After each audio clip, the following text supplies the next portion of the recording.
పేదల జీవితాల్లో వెలుగును నింపిన మహాత్మా గాంధీ జాతీయ గ్రామీణ ఉపాధి హామీ పథకం పేరును మార్చడం శోచనీయమని సిడబ్ల్యూసి సభ్యులు గిడుగు రుద్రరాజు అన్నారు. ఈ సందర్భంగా బీజేపీ సంఘ్ పరివార్ కావాలనే మహాత్మా గాంధీ పేరు తొలగించామని ఆయన విమర్శించారు. అందుకే కాంగ్రెస్ పార్టీ దీనిపై ఉద్యమించాలని నిర్ణయించిందని అన్నారు. స్థానిక హోటల్ ఆనంద్ రేజెన్సీ పందిరిహాల్లో ఈరోజు ఉదయం ఏర్పాటు చేసిన మీడియా సమావేశంలో రుద్రరాజు మాట్లాడుతూ కాంగ్రెస్ అధినేత్రి సోనియా గాంధీ అనంతపురం జిల్లా సందర్శించిన సందర్భంగా అక్కడి ప్రజలు పనులు లేక ఊలను ఖాళీ చేసి వెళ్లిపోవడం, వలసపోవడం వంటి పరిణామాలను గమనించి యూపీఏ అధికారంలోకి వచ్చాక జాతీయ గ్రామీణ ఉపాధి హామీ పథకాన్ని తీసుకువచ్చిందని గుర్తు చేశారు. 2006 ఫిబ్రవరి 2న ఈ పథకాన్ని అనంతపురం జిల్లాలోనే ప్రారంభించారని ఆయన అన్నారు. ఈ సందర్భంగా రాష్ట్రంలో జిల్లాలకు, నగరాలకు నూతన అధ్యక్షులు నియమించారని రుద్రరాజు తెలిపారు. 2 సార్లు ఎమ్మెల్యే అభ్యర్థిగా పోటీ చేసిన బోడా వెంకట్ని జిల్లా అధ్యక్షునిగా నియమించారని, అలాగే కాంగ్రెస్ పార్టీతోనే అంటిపెట్టుకొని పనిచేస్తున్న బాలేపల్లి మురళీధర్ని మరోసారి నగర అధ్యక్షునిగా నియమించారని తెలిపారు. ఈ సందర్భంగా బోడా వెంకట్ని దుశ్శాల్వాతో రుద్రరాజు సత్కరించి పుష్పగుచ్చం అందచేసి అభినందనలు తెలిపారు. ఈ మీడియా సమావేశంలో డీసీసీ పూర్వ అధ్యక్షురాలు అరిగెల అరుణకుమారి, కె చిన్నబాబు, కొవ్వూరి శ్రీనివాస్, ఉండ్రు శ్రీనివాస్, యాళ్ల మాచరయ్య, మోతా అబ్బులు, ముప్పిడి శ్రీనివాస్, పట్నాల శ్రీనివాస్, వైఏ వడయార్, లీలావతి, చౌదరి, జి రమేష్ తదితరులు పాల్గొన్నారు.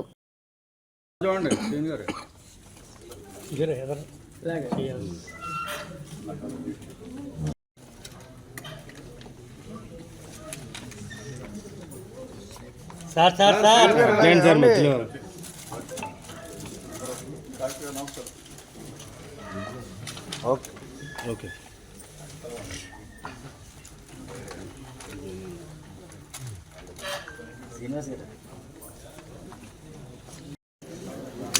ఒకసారి అడిగండి. సారీ రా, అయిపోయింది అనుకుంటా.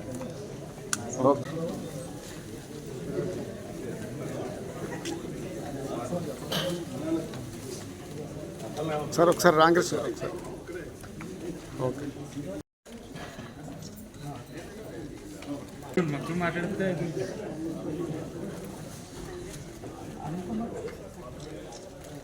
ఓకే ఓకే అండి. తీసుకుంటే ఉంటుంది నాకు 2 ముక్కలు చెప్పండి. ఓకే ఒకసారి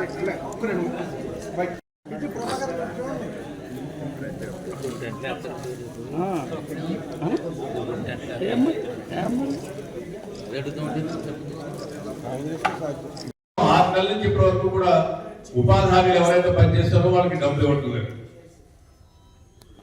ఉపాధి హామీకి సంబంధించిన కొత్త పనులు ఏవి కూడా పెట్టడం లేదు. ఇప్పుడు ఈ కొత్త యాక్ట్ లో సీజన్ అని తీసుకొచ్చారు.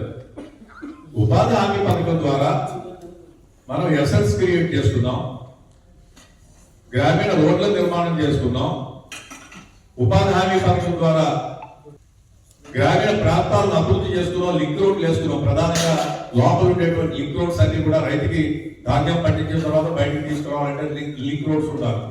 కనుక కాంగ్రెస్ పార్టీగా బాధ్యత కలిగినటువంటి ఒక రాజకీయ పార్టీగా ఈ దేశంలో 29లో రాబోయేది కాంగ్రెస్ పార్టీ అధికారంలో.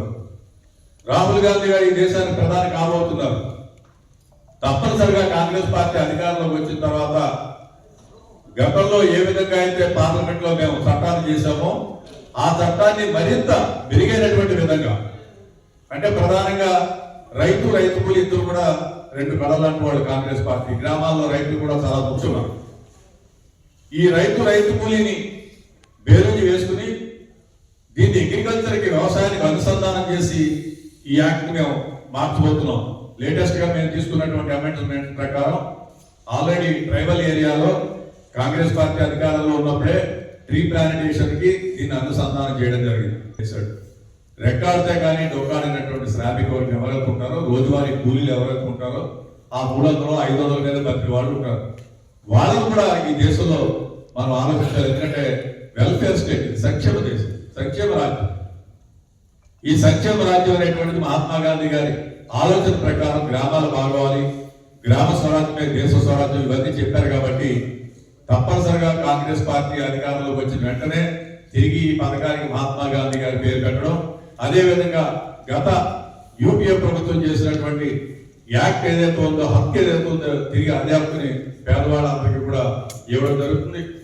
దాంట్లో భాగంగానే కాంగ్రెస్ పార్టీ జాతీయ స్థాయిలో కొన్ని యాక్టివిటీస్ చేయాలని చెప్పి డిసైడ్ చేయడం జరిగింది. నిన్న 8వ తేదీ నాడు ప్రదేశ్ కాంగ్రెస్ కమిటీ సమావేశాన్ని మా జనరల్ ఒక నూతన ప్రక్రియ ద్వారా కాంగ్రెస్ పార్టీకి సంబంధించినటువంటి జిల్లా కాంగ్రెస్ కమిటీ అధ్యక్షుల యొక్క నియామకం జరిగింది. దాంట్లో భాగంగా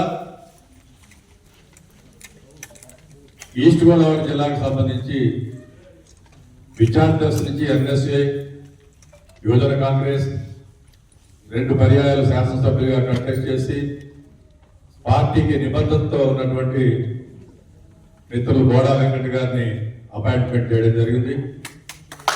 వారిని అభినందిస్తున్నాం. అదేవిధంగా నగర కాంగ్రెస్ కమిటీ అధ్యక్షుడిగా చాలా కాలం నుంచి కాంగ్రెస్ పార్టీలో పనిచేస్తున్నటువంటి మిత్రులు బాలేపల్లి మురళి గారిని అపాయింట్మెంట్ చేయడం జరిగింది. సో వారిద్దరిని కూడా నా తరఫున, పార్టీ తరఫున కూడా అభినందిస్తూ ఉన్నాం. ముందుగా తూర్పుగోదావరి జిల్లా కాంగ్రెస్ పార్టీ అధ్యక్షులుగా నియమించిన మల్లికార్జున ఖర్గే గారికి, మా నేత రాహుల్ గాంధీ గారికి, అలాగే పిసిసి అధ్యక్షురాలు శర్మారెడ్డి గారికి సంఘటన సృజన అభియాన్ కార్యక్రమం ద్వారా ఈ నియామకం చేపట్టడం జరిగింది. ఈ నియామకానికి జిల్లా అధ్యక్షుడిగా నేను నామినేషన్ వేసేటప్పుడు మనసులో కొంత ఆలోచనలు ఉన్నాయి. ఇప్పుడున్న పరిస్థితిలో పార్టీని సక్సెస్ఫుల్ గా ముందుకు నడపాలంటే ఇబ్బందులు ఉంటాయన్నప్పుడు సిడబ్ల్యూసి సభ్యులు పెద్దలు రుద్రరాజు గారు, మేమంతా ఉంటాం, కాంగ్రెస్ పార్టీ పటిష్టతకు నిరంతరం మీ వెనకాల ఉండి నడిపిస్తాం, మీరు ఎటువంటి ఆలోచన చేయకండి, కాంగ్రెస్ పార్టీ బలపరచడానికి మీరు ఏ రకమైన ముందుకెళ్ళినా మేమందరం అందుబాటులో ఉంటామని చెప్పి ధైర్యం చెప్పి నన్ను ముందుకు నడిపించడం జరిగింది. అదేవిధంగా రాష్ట్ర ప్రధాన కార్యదర్శి ఎస్ఎన్ రాజా గారు, మా ప్రాంతానికి ఇన్ఛార్జ్ అయిన వర్కింగ్ ప్రెసిడెంట్ జేడి శీలం గారు, ఏఐసిసి నుంచి ఠాగూర్ గారు కానీ పాలివర్మ గారు, ఇలా అందరూ కూడా కాంగ్రెస్ పార్టీ ఫ్రంట్ ఆర్గనైజేషన్స్ నుంచి కాంగ్రెస్ పార్టీలో పెరుగుతూ ఎన్ఎస్ఏ జిల్లా అధ్యక్షుడిగా, యువజన కాంగ్రెస్ జిల్లా అధ్యక్షుడిగా, పిసిసి జనరల్ సెక్రటరీగా, ఇవాళ జిల్లా కాంగ్రెస్ అధ్యక్షుడిగా వరకు కూడా కాంగ్రెస్ పార్టీలో అనేక పదవులు చేస్తున్న నన్ను ప్రోత్సహిస్తూ ముందుకు నడుపుతూ, అదే విధంగా మొన్న జిల్లా అధ్యక్షుడి ప్రక్రియలో ఈ 7 నియోజకవర్గాల నాయకులు కూడా చాలా మంది, నేను వాళ్ళని సంప్రదించకపోయినప్పటికీ కూడా వ్యక్తిగతంగా నా పేరు చెప్పడం జరిగింది 1-to-1 కార్యక్రమంలో. వారందరికీ కూడా ప్రత్యేకంగా తెలియజేస్తూ వారందరికీ కూడా ఖచ్చితంగా నేను రుణపడి ఉంటానని, వారందరికీ కూడా అందుబాటులో ఉంటానని, కాంగ్రెస్ పార్టీ కార్యకర్తలందరికీ కూడా అందుబాటులో ఉంటూ వారికి ఏ సమస్య వచ్చినా నిరంతరం నా వరకు అయ్యే కృషి చేసి ఆ సమస్య పరిష్కారం తీసుకొని, అలాగే అక్కడ స్థానికంగా ఉన్న సమస్యల మీద ఎక్కువగా కృషి చేయాలని చెప్పి ఒక ఆలోచన చేస్తున్నాం. అలాగే రేపు ఈ నరేగా మీద జరిపే నిరసన దీక్ష మన రాజమండ్రి అంబేద్కర్ స్టాట్యూ దగ్గర చేయాలని చెప్పి అనుమతుల కోసం ఆల్రెడీ అధికారులకి అప్లికేషన్ ఇవ్వడం జరిగింది. దాని ప్రకారం రేపు 9ంటికి అక్కడ నిరసన కార్యక్రమం మొదలవుతుంది. అది అవగానే జిల్లాలో అన్ని నియోజకవర్గాలని పర్యటించడం, అలాగే నియోజకవర్గ స్థాయి, మండల స్థాయి, గ్రామ స్థాయి కాంగ్రెస్ పార్టీ నూతన నియామకాలు చేపట్టడం జరుగుతుంది. అవన్నీ కూడా అంటే మనకి పండగ రావడం వల్ల పండగ అవ్వగానే ఆ కార్యక్రమం చేపట్టడం జరుగుతుంది. అలాగే రాష్ట్ర స్థాయి నాయకత్వం అందరూ కూడా ఈ కార్యక్రమానికి విచ్చేసే విధంగా ఈ 1 నెల రోజుల్లో రాజమండ్రిలో కార్యక్రమం నిర్వహించాలని మేమందరం నిర్ణయించుకుంటున్నాం. దాని మీద ఎప్పుడనేది మీకు తెలియపరచడం జరుగుతుంది. అలాగే ఈ గడిచిన ఈ 4-5 రోజుల్లో కొన్ని నా దృష్టికి వచ్చినాయి. కొంత నియామకాలకు సంబంధించి ఏదో కలెక్షన్స్ ఏవో జరిగినాయి అని పూర్వం నా దృష్టికి వచ్చినాయి.